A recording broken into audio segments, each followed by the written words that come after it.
Hi everybody, it's Honest John again. Now, as most of you know, I live in California.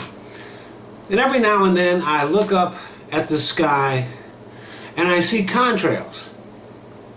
This is the U.S. military doing missile tests, usually from Vandenberg Air Force Base.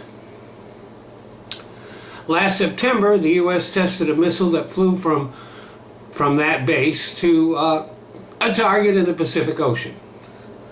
Recently, Great Britain tested a missile from one of its ships off the east coast of the U.S. The test went a little bit wrong.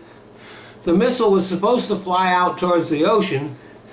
Instead, it flew towards the U.S. coastline before it was destroyed.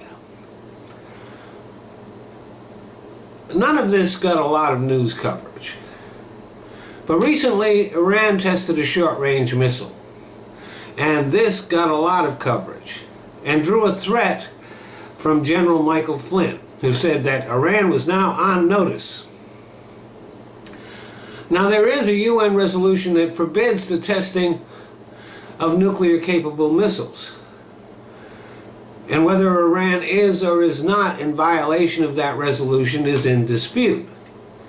What is not in dispute is this, that the nuclear deal with Iran is a narrowly focused deal that does not cover missile tests.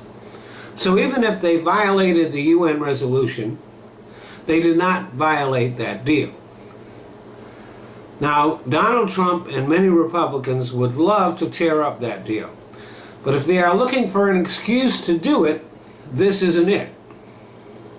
In fact, there are sanctions in place related to Iran's missile testing that have nothing to do with the nuclear deal.